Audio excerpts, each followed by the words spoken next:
The room fell silent when she stood up, her voice steady, claiming she'd built our restaurant from the ground up.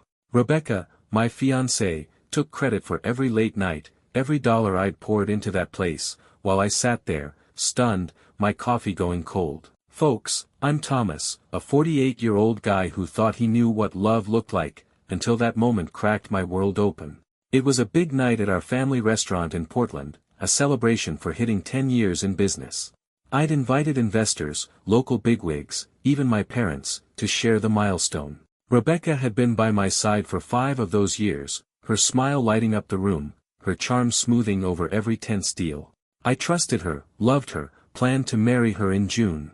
But as she spoke, weaving a story of her vision, her sacrifices, I felt the ground shift. The crowd applauded, my parents beamed, and I just stared, my chest tight, wondering how the woman I'd given everything to could erase me so easily.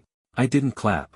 I couldn't. My mind raced back to the early days, me scrubbing floors, balancing books, begging banks for loans while Rebecca was still a waitress dreaming of her big break. I'd brought her into the business, shared my plans, my heart. Now she was rewriting history, and I was the fool who didn't see it coming.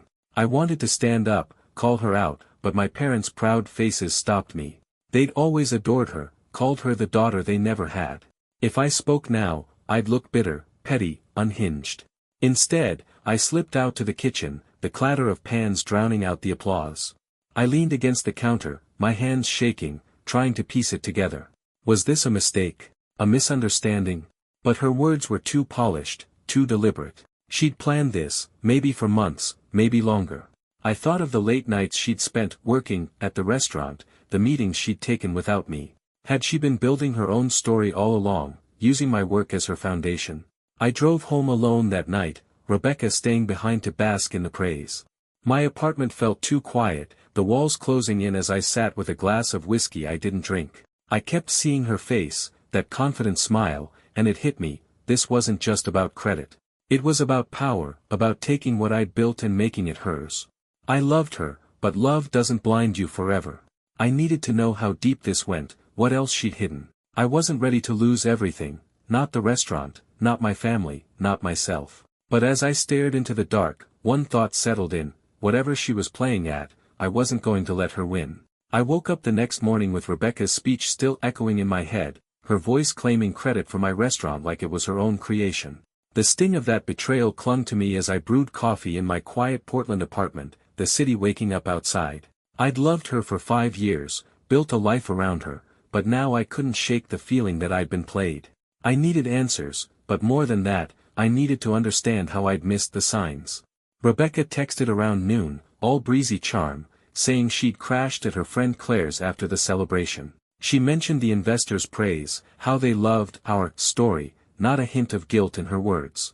I stared at the message, my thumb hovering over the reply button, wanting to ask why she'd erased me from the narrative. But I didn't. Not yet. Confronting her without proof would just give her room to spin another story, and I wasn't ready to hear more lies.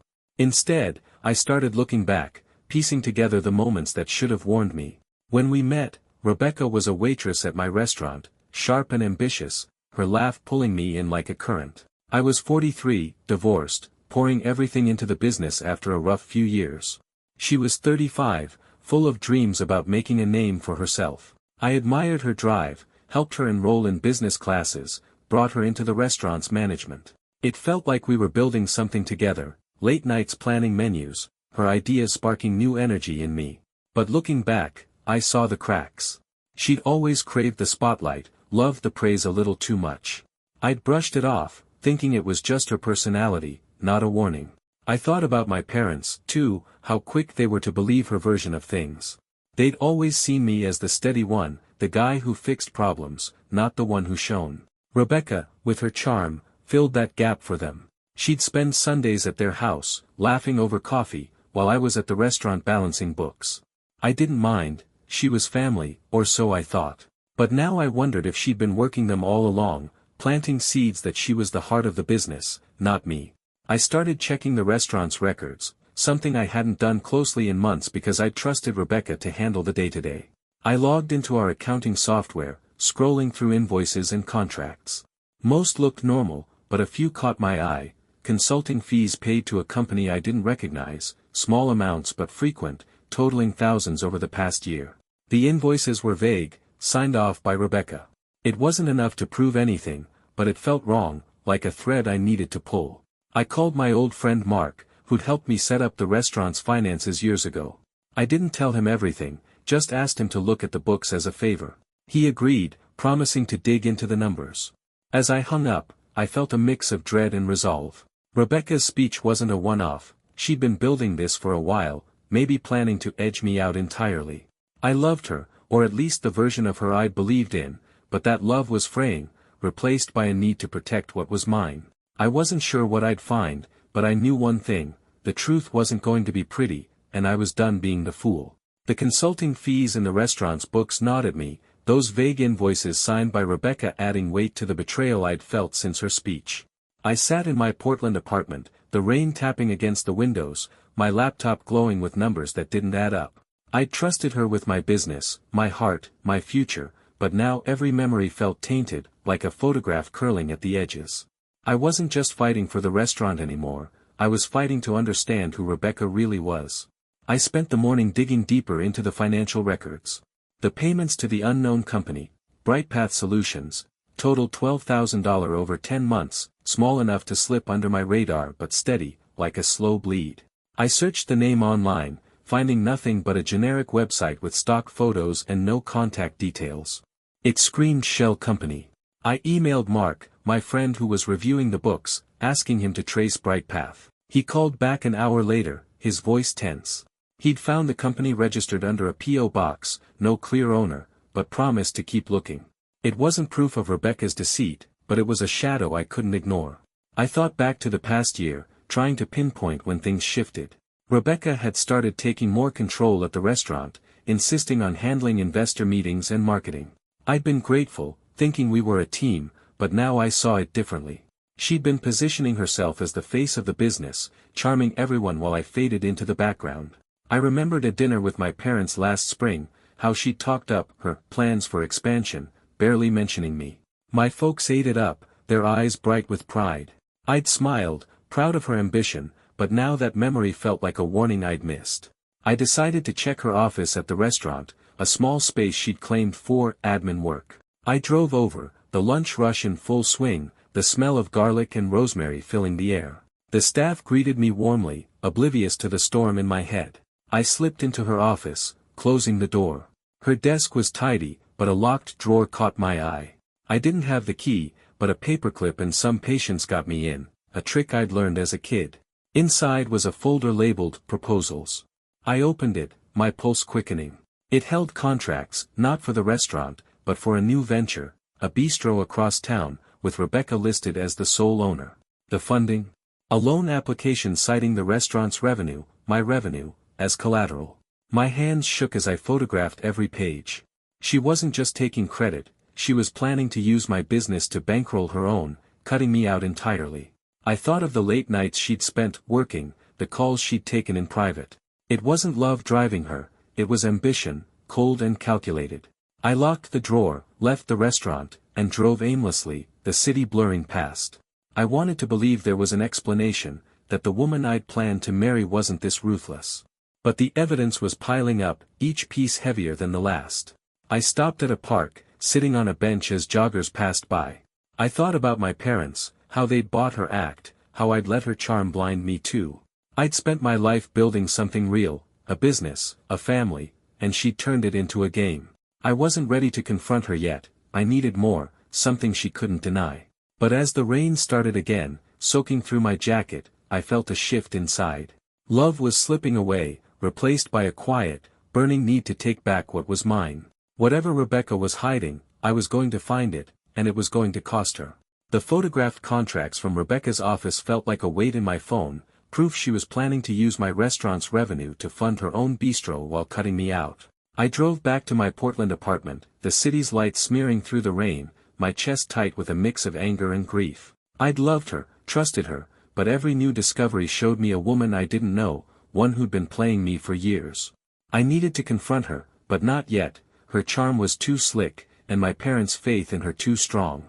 I had to build a case she couldn't talk her way out of. I started by following up on BrightPath Solutions, the shell company tied to those $12,000 in mysterious payments. Mark, my friend digging into the restaurant's books, called me the next day. He'd traced the P.O. box to a local address and found a bank account linked to Rebecca's name. The payments, he said, were labeled as consulting, but there was no work to show for it. It looked like she was siphoning money, small enough to avoid notice, straight into her own pocket. I felt sick, thinking of the hours I'd spent keeping the restaurant afloat while she drained it for her own plans. I went back to the contracts in her folder, studying the loan application for her bistro. It listed my restaurant's revenue, $1.2 million last year, as her collateral, with no mention of me. She'd even forged my signature on a partnership agreement, claiming I'd approved the deal. I sat at my kitchen table, the papers spread out, my coffee untouched. I thought of the nights we'd spent dreaming about our future, how I'd believed we were building it together. Now those memories felt like lies, each one sharper than the last. I tried talking to my parents, hoping to plant a seed of doubt.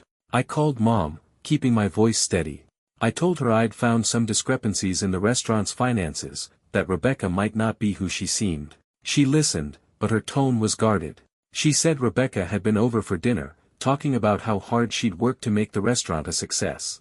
My parents believed her story, saw her as the spark that kept the business alive. I wanted to scream, but I just said I'd show them proof soon. Mom sighed, like I was the one causing trouble, and hung up. I knew I needed more than documents to break through. I started looking into Rebecca's past, something I'd never thought to do.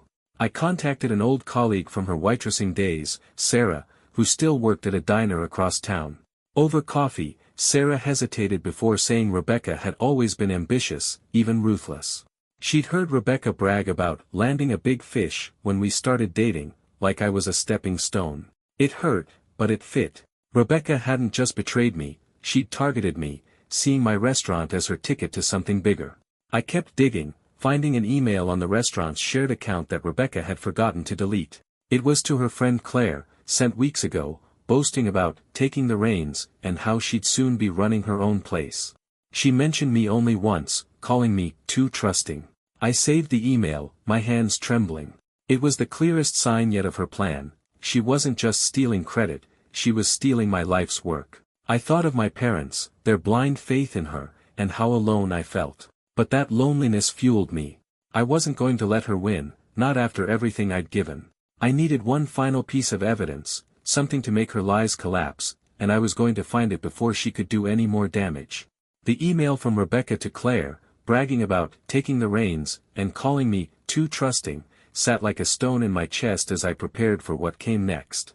I'd uncovered her plan, forging my signature to use my restaurant's revenue for her own bistro, siphoning $12,000 through a fake company, and stealing credit for my life's work in front of everyone I cared about. I sat in my Portland apartment, the hum of the city outside, my folder of evidence, contracts, bank records, that damning email, spread across the table. I'd loved Rebecca, planned a life with her, but now I saw her for what she was, a thief, not just of money, but of trust. I spent the next few days gathering the final pieces.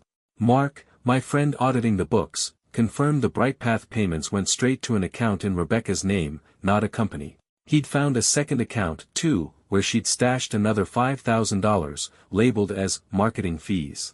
It was bold, almost reckless, like she thought I'd never check. I also contacted the bank handling her bistro loan application. The manager, after some prodding, admitted the deal was pending but flagged for review because my signature looked inconsistent. They'd tried reaching Rebecca, but she'd dodged their calls. It was enough to prove she'd forged my name, risking everything I'd built. I thought back to the moment this started, her speech at the restaurant's anniversary, claiming she'd created it all. I'd felt erased, but now I understood why. She wasn't just after credit, she wanted the restaurant itself, or at least its value, to launch her own empire. She'd used my love, my trust, to get close, charming my parents, winning over investors, all while planning to leave me behind. I remembered the way she'd look at me, her eyes soft, promising forever. Had any of it been real? The question hurt more than the money she'd taken. I tried one last time to reach my parents, emailing them the forged contract and the email to Claire. I kept it short, saying I needed them to see the truth before it was too late. Mom called back, her voice shaky. She said Rebecca had explained it away, claiming the contracts were just drafts, that I was overreacting. My parents still believed her, their faith in her charm unshaken. It felt like a wall I couldn't break through, and for the first time, I wondered if I'd lose them too. But I pushed the thought aside. I wasn't fighting just for them, I was fighting for myself, for the years I'd poured into that restaurant, for the man I'd been before Rebecca turned my world upside down. I found the final nail in her coffin by accident. While checking the restaurant's social media, I saw a comment from Claire on an old post, congratulating Rebecca on outsmarting the system. I messaged Claire, posing as a confused investor, and asked what she meant. She replied, thinking I was someone else, saying Rebecca had bragged about flipping the restaurant's profits to fund her bistro. Claire attached a screenshot of their chat, where Rebecca wrote, "Thomas won't know until it's done. He's too busy playing the hero." I saved it, my blood cold. This was it, proof she'd planned to betray me from the start. It was time to end this. I arranged a meeting at the restaurant, inviting my parents, our key investors, and Rebecca, saying we needed to discuss the business's future. I didn't tell them what I had, but my voice must have carried something heavy, because even Rebecca agreed to come, her usual confidence tinged with caution. As I organized my evidence, I thought about what I'd lost, not just money, but the dream of a life with her. The truth was clear now, Rebecca had never loved me, only what I could give her. I was ready to show her, and everyone else, that trust might break, but it could also be reclaimed. I stood at the head of the restaurant's private dining room, the polished oak table reflecting the soft glow of the chandelier, my folder of evidence resting in front of me. My parents sat to my left, their faces tight with unease, while Rebecca leaned back in her chair across from me, her smile practiced but brittle. The investors, 3 men in suits who'd backed us for years, watched curiously, unaware of the storm about to break. I'd called this meeting to discuss the restaurant's future, but it was about ending Rebecca's lies, her forged contracts, her siphoned $17,000, her plan to steal my business for her own bistro, all while claiming my work as hers. I was Thomas, and this was my reckoning. I started calmly, thanking everyone for coming, my voice steady despite the pulse hammering in my chest. I spoke about the restaurant, how I'd built it from a crumbling diner into a Portland staple, every brick and recipe a piece of me. Then I turned to Rebecca, my eyes locking on hers. I said I'd found some troubling discrepancies, things that didn't add up in the story she'd been telling. Her smile faltered, just for a second, but I saw it. I opened the folder, sliding out the forged loan application, her signature scrawled where mine should have been. I explained how it used the restaurant's revenue, my revenue, to fund her bistro, without my knowledge. The room grew still as I laid out the rest, the $12,000 funneled to her fake company, Bright Path, the extra $5,000 in her personal account, the email to Claire where she bragged about outsmarting me. I showed the screenshot from Claire's chat, her words cold on the page, "Thomas won't know until it's done." My parents' faces drained of color, Mom's hand trembling as she reached for Dad's. The investors leaned forward, their expressions hardening. Rebecca tried to interrupt, saying it was all a misunderstanding, but her voice cracked, and I kept going, my words like stones piling up around her. I ended with the truth, Rebecca had never built this restaurant. She'd used my trust, my love, to position herself as its heart, planning to take it all while I was left with nothing. I looked at her, not with anger, but with the clarity of a man who'd finally seen through the fog. She stood, her chair scraping, and tried to speak, but the words wouldn't come. She stammered that she'd only wanted to help, that the bistro was for us both, but the investors weren't buying it. One of them, Mr. Hayes, said he'd seen enough, that they'd be pulling their support if she stayed involved. My parents sat silent, their faith in her shattered. That was my justice, not a scream, not a fight, but a public unveiling of her deceit, stripping away the charm she'd wielded like a weapon. I said she was no longer part of the restaurant, that I'd be taking back full control. Rebecca left without a word, her heels clicking on the hardwood, the door closing behind her like a final note. Later, I learned she tried to salvage her reputation with a few local contacts, but the truth spread fast, her bistro deal collapsing before it could start. She'd lost more than money, she'd lost the trust she'd stolen. My parents called me that night, their voices heavy with regret. They said they were sorry, that they'd been blind to who Rebecca was. I forgave them, not because it was easy, but because family was all I had left. I stood in the restaurant the next day, the morning light filtering through the windows, and felt something settle inside me. I'd lost the dream of a life with her, but I'd reclaimed my own. The truth had cost me, but it had also freed me, and that was a price I'd pay again. Life doesn't warn you when a chapter ends, it just closes the door, and you build a new one from there.